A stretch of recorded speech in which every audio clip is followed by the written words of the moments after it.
ठीक है, अप्रैल वर्सेस जनवरी अटेम्प्ट, बहुत सारे बच्चे ऐसे हैं कि अप्रैल वर्सेस जनवरी अटेम्प्ट में ही कि अप्रैल में कितना रैंक आता है, जनवरी में कितना रैंक आता है, ये सब तुम्हें अपना टेंशन लेने की जरूरत ही नहीं है भाई।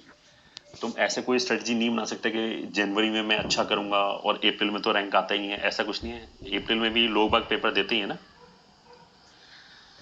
तो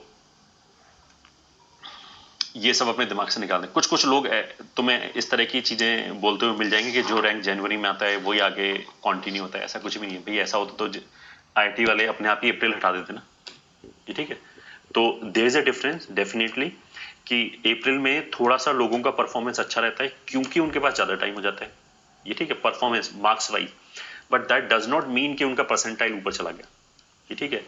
तो अगर कोई ये बोला ना कि बस जो भी करना है जनवरी में ही करो, तो वो टेंशन लेने की जरूरत नहीं है, ये ठीक है। ऐसा नहीं कि हम बहुत ज्यादा टेंशन में जनवरी का पेपर दें और खराब हो जाए, क्योंकि तुम्हारा बेस्ट परफॉर्मेंस कब आएगा, जब तुम बिल्कुल टेंशन लेस होके उसमें बैठोगे, ये ठीक है।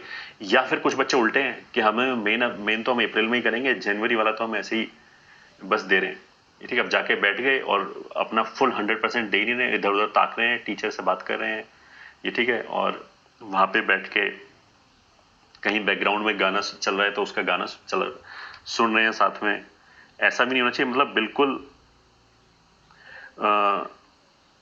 क्या बोलते हैं, बिल्कुल कैजुअली भी जाके नहीं बैठना चाहिए, और ऐसा भी नहीं होना चाहिए कि मेरे को लगे कि अगर ये पेपर नहीं निकला तो वर्ल्ड वॉर 3 हो जाएगा, इस लेवल तक भी साइकिक नहीं होना चाहिए।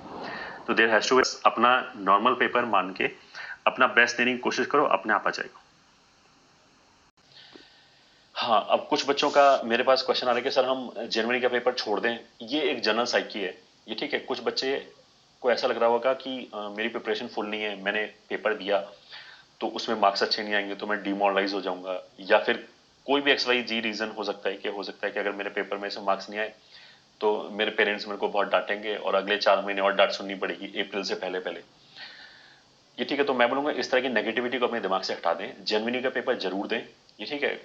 कुछ बच्चे बोले थे, जैसे आज ही मेरे पास एक बच्चे का फोन आया था, वो बोला था कि उसको कुछ मेडिकल दिक्कत हो गई, फीवर आ गया थोड़ा सा।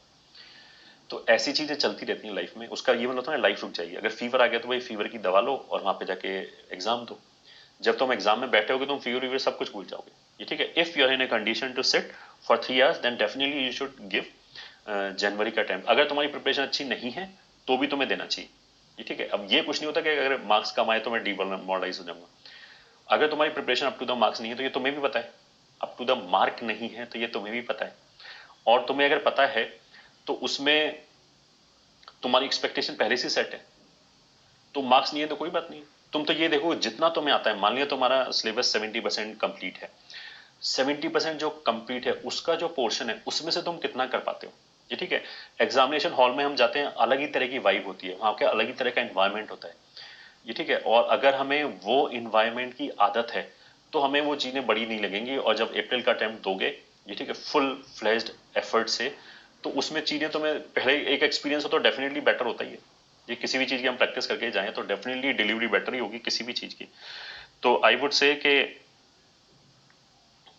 एग्जाम तो हमें जरूर देना चाहिए, और ये सब अपने दिमाग से निकाल दो भाई कि अगर मार्क्स कम आए तो ये हो जाएगा वो हो जाएगा, पापा बोलेंगे, वो तो देखो दुनिया जितनी भी तुम्हारी लाइफ चलेगी ना, बोलने वाले तुम्हें हमेशा मिल जाएंगे, चाहे वो पेरेंट्स हो, चाहे फिर वो रिश्तेदार हो, चाहे दोस्त हो, किसी भी तरह के लोग। अगर इस बाहर की दुनिया पे अगर तुम इतना रिलाई करने लगोगे ना, या फिर इतना अफेक्ट होने लगोगे उनके कमेंट से, तो आगे चल के बहुत दिक्कत होगी। तो ये सब चीजें तो तुम छोड़ दो। अगर तुम्हारी प्रिपरेशन नहीं है, ये ठीक है, या बिल्कुल 20% ही सिलेबस हुआ है, तो भी ऐसे कि go and give the paper, क्योंकि पेपर देने में कोई भी नुकसान नहीं है, ये ठीक है। फायदा तो है क्योंकि हमें कुछ एक्सपीरियंस हो रहा है। अप्रैल वाले में एग्जाम में जब जाएंगे तो हम ऐसा नहीं होगा कि हमारे नर्व्स कांप रहे होंगे, ऐसा हाथ कांप रहे होंगे, ऐसा नहीं हो रहा होगा। तो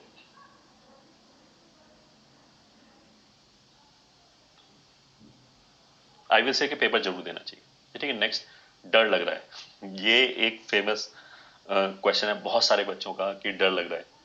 तो देखो इसमें 2-3 चीजें मैं बोलना चाहूंगा। पहली चीज तो थोड़ा बहुत डर लगना भी चाहिए, ये ठीक है। उससे क्या होता है कि हमारे न्यूरॉन जिसे बोलते हैं फायर होते हैं, हमारा परफॉर्मेंस थोड़ा फोकस बेटर हो जाता है, अगर हमें थोड़ा सा डर लग रहा है तो। ये ठीक है, बट ये एक्सट्रीम में भी नहीं होना चाहिए कि हम इतना डर लगने लगे कि हमसे हाथी कांपने लगे ऐसे करके और पैन ही नहीं चल रहा हो, इतना डर भी नहीं लगना चाहिए। तीसरा चीज, अगर डर लग रहा है तो ठीक है, लगने दो लगने दो लगने दो, एक बार यू विल बिकम बोर कि और कितना डर लगेगा, फिर तुम मतलब हमारा दिमाग ऐसा होता है कि अब क्या करें। ये ठीक है, तो अगर डर लगता है तो ठीक है, फील करते रहो थोड़ा देर, थोड़ी देर बाद, ये ठीक है, कुछ देर बाद अगर तुम्हें लगे ज्यादा ज्यादा क्या होगा, एक्सपेक्टेशन को अपनी जीरो कर दो। ये ठीक है, ऐसा थोड़ा है कि कोई शूट कर देगा अगर हमारा परफॉर्मेंस इसमें अच्छा नहीं आया तो।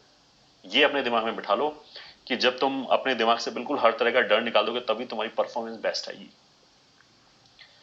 तो एक तो हम बैठ के सिस्टमेटिक एनालिसिस कर सकते हैं, चलो ठीक है डर लग रहा है तो अब क्या होगा, डर लग रहा है तो क्या होगा, डरने से क्या मार्क्स बढ़ जाएंगे, नहीं बढ़ेंगे। डरने से क्या हो सकता है, नेगेटिविटी हो सकती है कि पहले मेरे अगर 182 मार्क्स आ रहे थे और डर डर के हम पेपर अटेम्प्ट करें तो 160 मार्क्स रह जाए, ऐसा हो सकता है, फायदा तो कुछ होगा नहीं।